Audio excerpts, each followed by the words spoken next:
domingo 16, después de Pentecostés, dice lo siguiente, y está tomada de la epístola de San Pablo a los Efesios.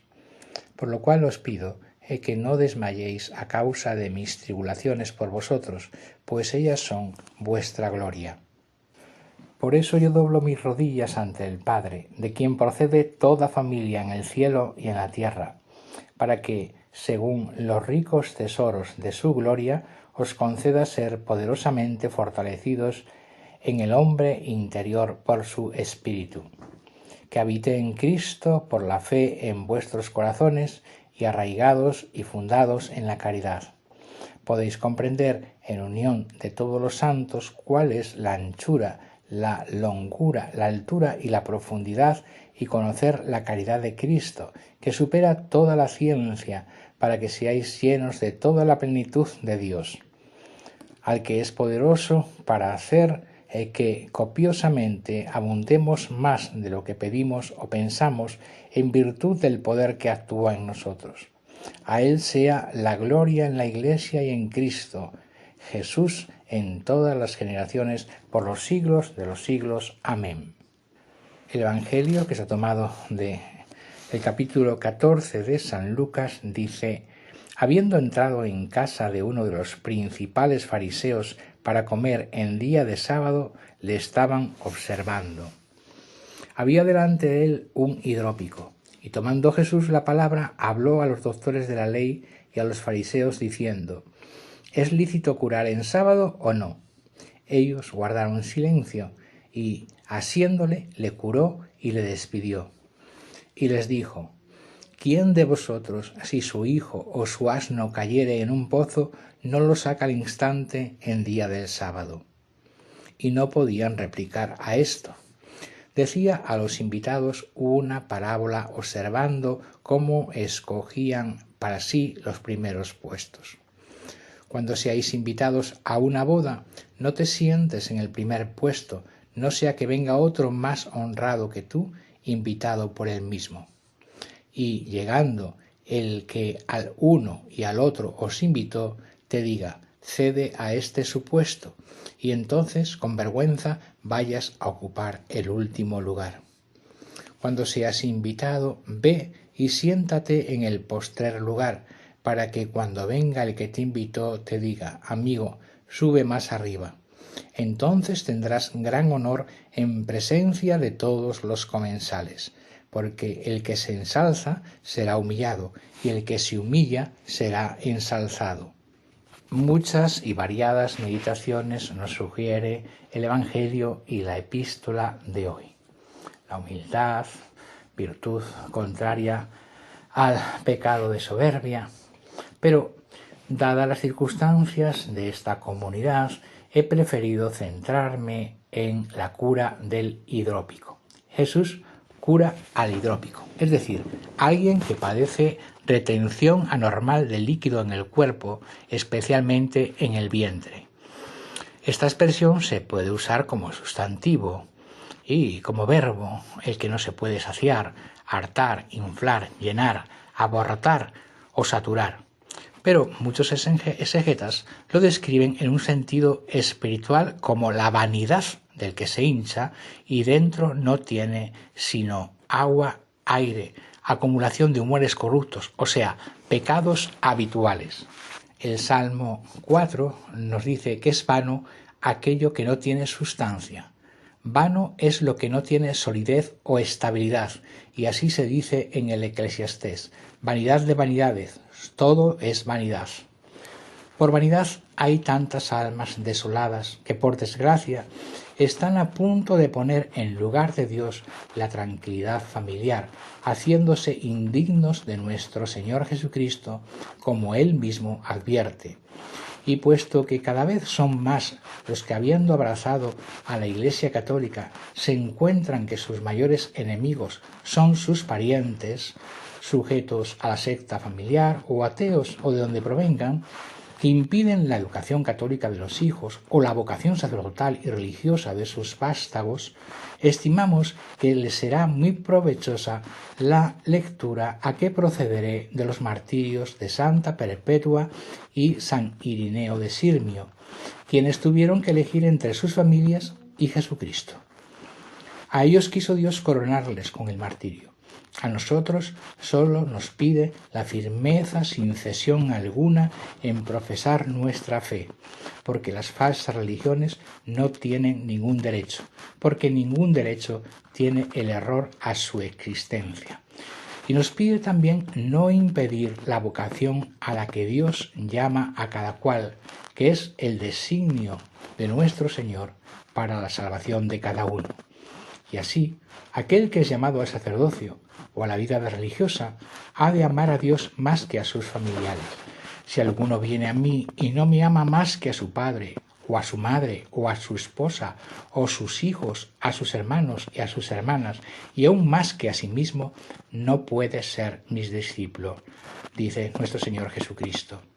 Nadie, pues, tiene ningún derecho a frustrar la vocación a la que ha sido llamada un alma, sea de consagrado sacerdote o religioso, o sea al matrimonio. ¿Cuántos fieles, a la hora de confesar a Cristo, flaquearon por causa de los abrazos de sus parientes y no emularon al padre de la fe, Abraham, a quien les dijo Dios: «Vete de tu tierra y de tu patria y de la casa de tu padre a la tierra que yo te mostraré? De ti haré una nación grande y te bendeciré. Bendeciré a quienes te bendigan y maldeciré a quienes te maldigan». Entonces tenía Abraham 75 años cuando salió de su casa en Harán, obedeciendo a Dios. Vano, vanidad, vano, explica Santo Tomás, se dice de lo que no alcanza su propio fin. Así, una persona que no recupera la salud con una determinada medicina, se dice que tomó esa medicina en vano. De allí que dice Isaías: «Por poco me he fatigado, en vano e inútilmente mi vigor he gastado». Vanidad es, pues, aquel pecado del que, creado con un fin, desprecia la gracia que le conduce a él. Este es un hidrópico que necesita un milagro para ser curado. San Agustín, en el Sermo 284, nos dice: «No hemos hablado todavía de una de las pruebas morales más duras que habían de sufrir los mártires, fueran hombres o mujeres, nobles o plebeyos, ricos o pobres». Es difícil describir los sufrimientos de aquellos que se veían en la alternativa de guardarse fieles a Cristo o de ceder a los reclamos de la propia familia, llenos de amor y de angustia. Así comienza a narrar Paul Layard el último apartado de la lección 6 de su obra 10 lecciones sobre el martirio, antes de describir el martirio de Santa Perpetua y luego el de San Irineo de Sirmio, que le narraremos ahora. Tras leer los martirios en los que la gran tentación y última fueron los lazos familiares que les solicitaban sacrificar un grano a los ídolos, o al menos simular que lo hicieran, no podemos sentir más que gran tristeza al ver la situación en que se encuentran muchas almas, las cuales, sin ánimo de ser exhaustivo, reflejamos en los siguientes ítems, pero quizá usted, hijo mío, se encuentre en otra encrucijada, no igual a esta, pero similar. La de los esposos que acuerdan alternar con sus esposas o viceversa, tanto monta tanto, la asistencia a la misa tradicional agradable a Dios con la asistencia a la misa bastarda del Novus Ordo que desagrada al Padre Eterno, porque uno de ellos quiere ser miembro de la Iglesia conciliar. Yo conozco al menos un caso. La del cónyuge que se abstiene de ir a la misa verdadera para tener tranquilidad en casa. También conozco algún caso.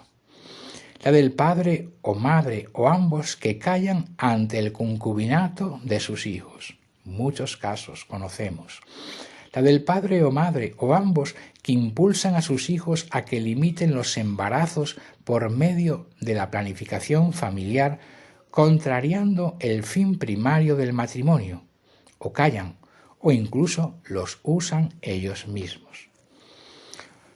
La del miembro de familia, sea padre, hijo, cónyuge, abuelo, lo que sea, que pone la tranquilidad familiar por encima del perfeccionamiento espiritual al que están llamados por Dios, dejando incluso la oración por tener la fiesta en paz.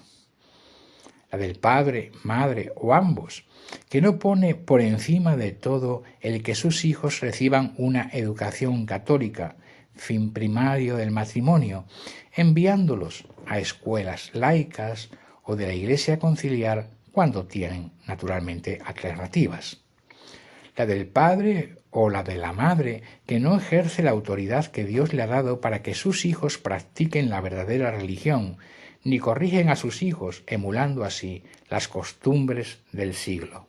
La del cónyuge católico que permite al cónyuge acatólico que ejerza la autoridad para conformar a sus hijos y ellos mismos con el mundo en lugar de con Cristo, y prefiere la tranquilidad a la división que trae Cristo. La de los padres autodicentes católicos que ofrecen y consienten a sus hijos los medios de comunicación modernos sin ningún control, por no estar firmes en la fe para poder poner impedimento a sus contenidos, muchas veces no explícitos, sino subliminales, ventanas por las que Satanás entra en los salones y habitaciones de las casas. La de los padres cuyo único fin es que sus hijos sean hombres de provecho, al margen de la gloria que deben a Dios, que sean buenos abogados, médicos, etc., hombres de éxito, para lo cual sacrifican todo y gastan su vida trabajando en ello. La de los hijos que en lugar de amar a sus padres por Dios, los aman desordenadamente. La de todos aquellos que piensan y actúan para no diferenciarse mucho del mundo. A todos y drópicos de hoy, con vidas y sustancias, le recordamos las palabras del Señor Jesús. No tenéis que pensar que yo haya venido a traer la paz en la tierra. No he venido a traer la paz, sino la guerra, pues he venido a separar al hijo de su padre y a la hija de su madre y a la nuera de su suegra, y los enemigos del hombre serán las personas de su misma casa. Quien ama al padre o a la madre más que a mí no merece ser mío, y quien ama al hijo o a la hija más que a mí tampoco merece ser mío. Y quien no carga con su cruz y me sigue no es digno de mí. Quien a costa de su alma conserva su vida, la perderá, y quien perdiere su vida por amor mío, la volverá a hallar. A todos los necesitados de ser curados de hidropesía, es decir, vanidad del que se hincha y dentro no tiene sino agua o aire, les vendrá bien el ejemplo de los martirios de Santa Perpetua y San Irineo de Sirmio del Acta de los Mártires, para que entiendan y practiquen el verdadero amor a la familia en las circunstancias más difíciles. Poco después del año 200, Perpetua, la célebre mártir de Cartago, escribe de su propia mano la primera parte de su pasión, relatando las pruebas terribles que por parte de su padre hubo de pasar antes de morir. Apenas detenida, es visitada por su padre. Y cuenta ella: se esforzaba por apartarme de mi designio por el amor que me profesaba. Padre, le dije, ¿ves este vaso que hay en el suelo? Sí, lo veo, respondió. ¿Podrías tú darle otro nombre que el de vaso? No, no podría, pues de igual modo yo tampoco puedo llamarme otra cosa que cristiana. Mi padre, irritado por mis palabras, se arrojó sobre mí para arrancarme los ojos, pero solo me hizo algún daño y se fue. Ella, Santa Perpetua, y sus compañeras fueron encerradas en la prisión de Cartago, donde podían ser visitadas a veces por sus padres. Yo, sigue escribiendo Perpetua, daba entonces el pecho a mi niño, medio muerto de hambre, e inquieta hablaba de él a mi madre, consolaba a mi hermano y a todos recomendaba a mi hijo. Estas preocupaciones me duraron algunos días y al fin conseguí que se me dejase tener conmigo a mi hijo en la cárcel. Al punto recobré las fuerzas, cesó la inquietud que él me ocasionaba y la prisión se me convirtió en lugar de delicias que yo prefería a cualquier otro. Pasaron así algunos días y se divulgó el rumor de que íbamos a ser interrogados. Mi padre llegó de la ciudad, abrumado de dolor, y subió a donde yo estaba esperando persuadirme. Hija mía, ten compasión de mis cabellos blancos, ten compasión de tu padre, si es que aún soy digno de este nombre.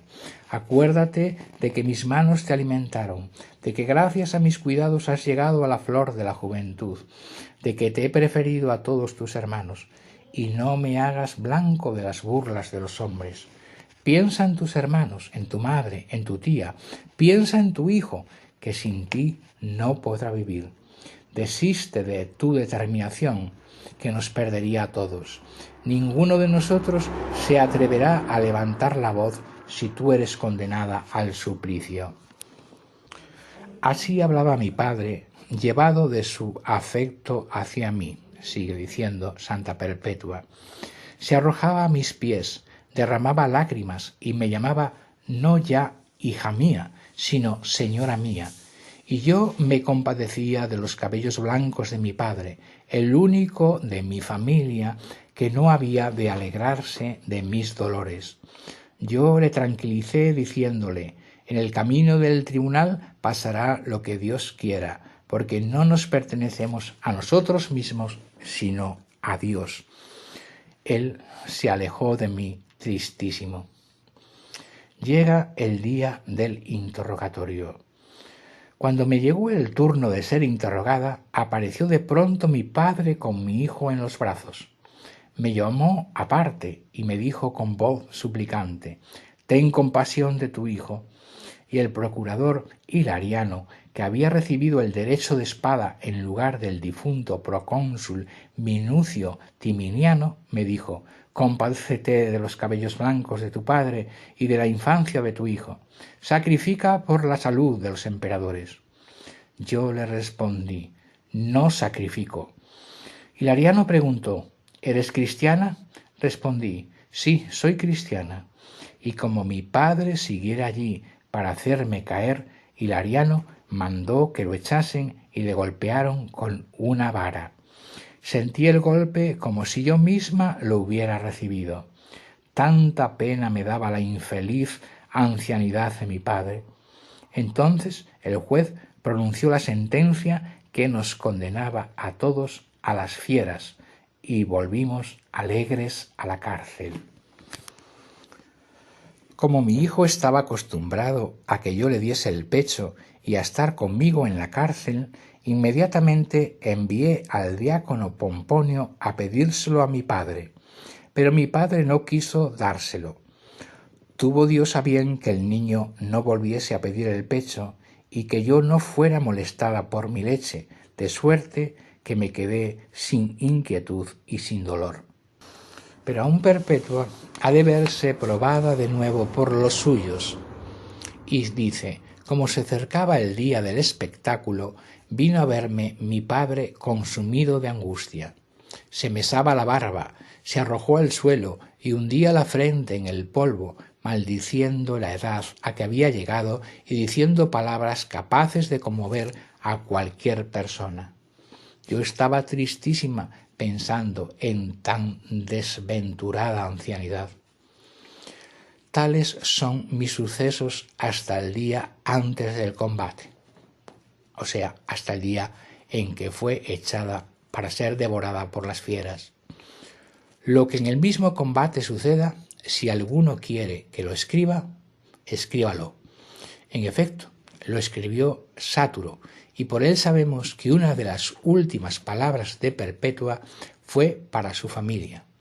Estando ya en pie en el anfiteatro, esperando la muerte de los dientes de las fieras, llama a su hermano, y cuando éste llega acompañado de otro cristiano, les dice: permaneced firmes en la fe, amaos los unos a los otros, y no os escandalicéis de mis padecimientos. ¿Cuántos mártires como Perpetua tuvieron en sus familiares su más atroz tormento? Y también, como dice San Agustín, cuántos fieles, a la hora de confesar a Cristo, flaquearon por causa de los abrazos de sus parientes.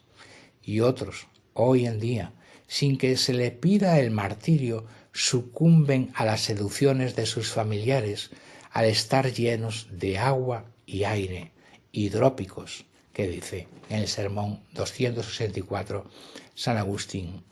Por el contrario, otro ejemplo impresionante de fidelidad nos viene dada a principios del siglo IV por el mártir San Ireneo, joven obispo de Sirmio, que a principios del siglo IV sufre pasión bajo Probo, gobernador de Panonia, en esta región evangelizada hacía muy poco.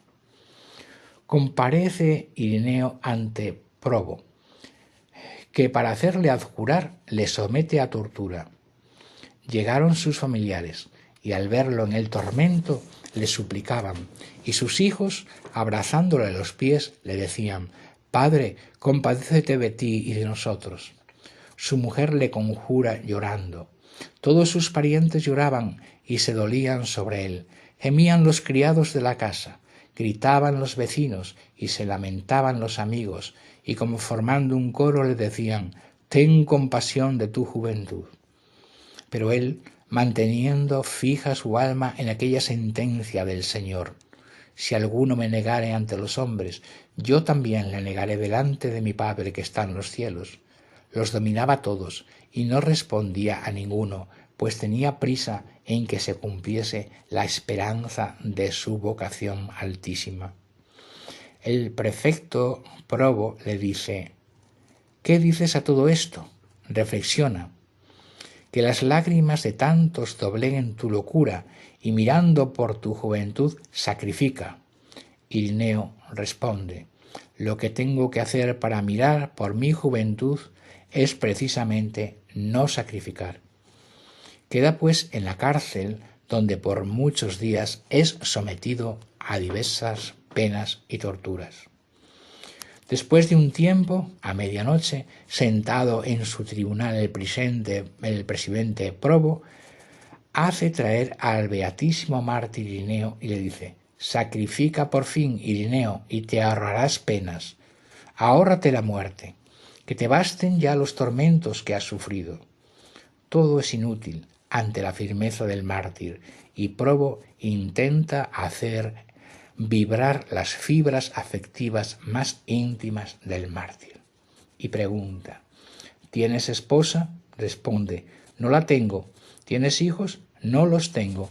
¿Tienes parientes? No. ¿Quiénes eran entonces todos aquellos que lloraban en la sesión anterior? Pregunta Probo.